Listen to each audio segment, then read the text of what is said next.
Right then everybody, we're back in the ensuite where I'm going to be fitting our very nice snazzy VitrA toilet. If you've not seen the previous videos in this series, I'm converting a part of my shed into a luxury bathroom. I've already installed a gorgeous VitrA shower, but more importantly for this video, I've already done a whole in-depth install of the toilet frame that goes with this toilet. And I'll leave links to that for you at the end of the vid. Right, power's off. So job number one is just getting our live and neutral connections into our Wagos and also bringing over our earth as well into our plug at the back of the toilet. Simple to do. As you can see, this is really easy to do. It's just a twin and earth supply. Make sure you get a qualified electrician to come in and make sure that it's all nice and safe. All of this fits snugly into a small compartment integrated into the frame. The small black box you can see is popping in there is the transformer supply that feeds a low voltage supply that goes up to the push button flush unit. That's why we fed the wire down in the previous video, and I'll be showing you how to connect that up in a minute. Once that's done, I can just pop this in like so, and that's it. That's all connected up and done. Right, so we got my electric wire there, and also from our first fix and earlier videos, we've also got our water supply here. Water supply is on now, but it's turned off up in the top of the cistern. We'll be doing that in a minute. What I want to show you now is we can just lift this top piece out like so, and this lot here is what controls this amazing toilet.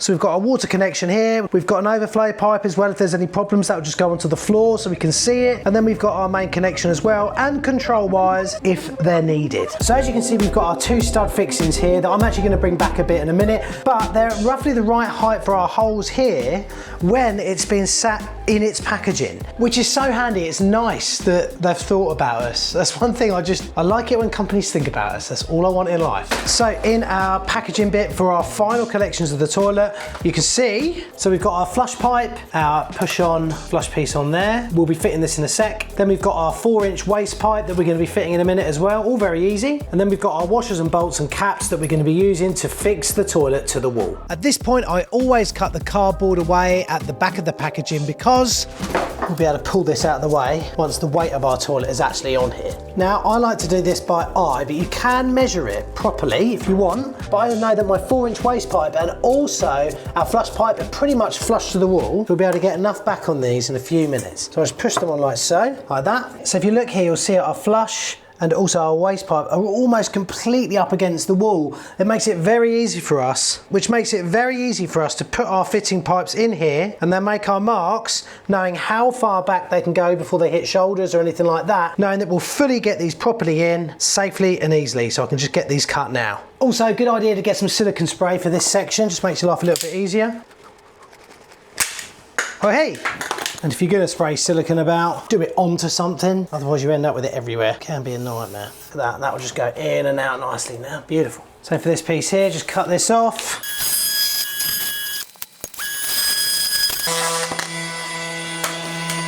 Now you don't want it to go on like that. Best thing to do is grab a file and just file a nice little chamfer on the end. And yet again, after a quick spray with some silicone, you then can just push this in. Should be quite easy once you get it nice and square. There we go, nice. Now just pop these through here, and we can pop this up there like so. That's a nice protection for when we're tightening up onto the wall in a minute. And then I'll just give this a little spray as well. Any residue, if you want, wipe into here. This will just make everything easier in a minute or two. Push this up to here. I need to just flop this up and in if we can. Same with our electrics. That's what I love about this packaging, it just makes this so much easier. And then we push on like that. Lovely. All right, so we get these on. What we'll do is just get that first one on now. Push the toilet back a bit.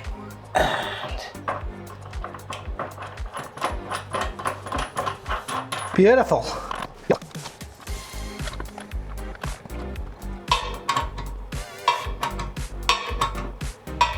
Don't go berserk with these either. You just want a reasonable tightness is how I describe this. And I don't think it gets more stress-free than that. Please say I've not spoken too soon. Right, so nicely tightened up and in, looking good. Now we want to turn our attention to getting this box done. I like to do this now before I get all this lot finished off, because there are going to be a few shavings. Right, first things first, take this off. See in here, I'll take that out as well.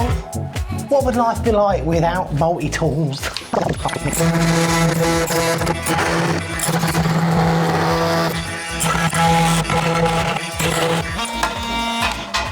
Beautiful. Now for this particular one, we're going to be taking out the standard push button flush unit. So just pull that out from the bottom like that, and it comes out there. And then these two little hooks under here, they just come off. So, and then that's out of the way.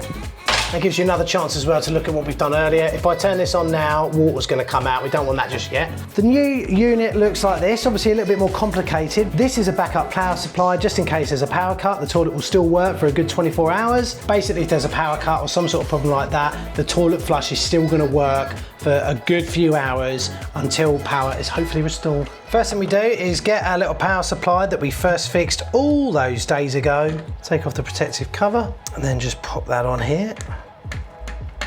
Nice and tight. And make sure you do that up. Lovely. Brilliant. Now at this point, try to feed some of that wire back down out of the way. We can pull some of that out of the way in a minute. But these two stubby bits here go onto these two at the back. Then on the bottom, you see these little hooks here.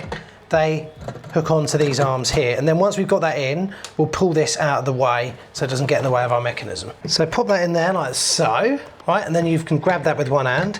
Then just take a few minutes to latch these on. So hopefully you can see there that I've got that latched on at the back. And then push into the back at the top and then push down at the front. And that is now installed. Looking good. Right, now we've got a couple of these lovely screwy bits here. We're just going to snap this off at this point for this particular size. And then we push that in there and then lock them up. What I like to do before I've got these locked in the position that I want them in, just put in our frame plate now and just push that up and see if that gives us enough. If it doesn't, like this one here is too far out, so we just take that back a bit, put that there, then maybe a little bit more. So that's clicked in and that one's clicked in. But before I put that plate in, I just want to test our water connections down at the bottom and also our 4-inch waste pipe. To do that, we just take this off here. Now we get our small extension piece and we just connect it on here like that. These are just tightened up on rubbers. And then this bit will be the piece that goes into the bottom of the toilet itself. But the good thing is from here, we can actually test the water and also test our 4-inch to make sure that we don't have any leaks as well. So turn the valve on here. And there we go. We've got water coming out.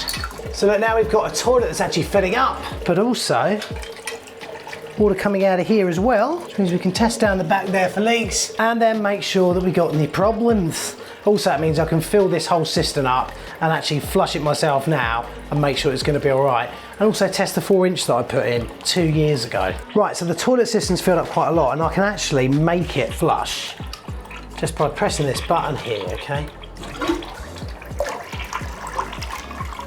Whoa, man, that's amazing. That gives me a good chance to make sure all is well, and it is well. So you've guessed it, most of the dirty work at the top stage of the toilet is now done. So now the next thing is turn the water off, then get our final connections done for the smart toilet, which is very easy to do. So first make sure the rubber's in, and then we can just screw that on. Once we've got our water connection on nice and tight, we can then also connect up our electrics, just line that up properly. And it's a good idea to locate this little switch, make sure it's switched on. And then all this right here, just pop that in the hole. At this point, it's a good idea to locate this little blue plug here. Then from the bottom of the toilet, that plugs into there before you put the seat down. And that will enable auto open and auto close of the seat. Before we push the toilet seat fully down, I'm just going to put this in here. Easy way to do that is just give them a tiny little spray, then wind the screw just slightly in by a few threads, and then you'll be able to pop it in nice and easy. Just push it all the way so it clicks home. There we go, lovely. Take the screw out, drop them in this hole just like so. Not an easy task, but doable with a bit of patience. Little patience. And then do those up. You don't have to go completely crazy, just nicely. Remember, This is just to hold these in a little bit and give the seat a nice bit of firmness. Most of the weight on these seats is downward. Once they're nice and tight, you can try. It's not easy to do this. You've got a nice little cover here just to slot in. There we go, a little bit of persuasion and we're there. Okay, so water's fully back on. I can flush the loo and we can see it all filling up nicely. Have a lovely big swirly flush. Man, this bit nicely tightened up. Beautiful. These are fairly self-explanatory. I just plug in the ones that can plug in. Now these feed back nicely through that hole there. Oh my God, we've got light on already. It's because this is charged up. I might be able to do a flush right now. Oh yes! Oh man, I haven't even got the power on. That's just doing that off the battery. That is class. So after popping on our small screws on the side to hold the flush plate back, I can now stand back and enjoy what really is a beautiful installation. These toilets are absolutely fantastic. We've all dreamt about toilets from the future, well this truly is one of them. So click on this video here to find out about the mental futuristic functions of this brilliant VitrA toilet.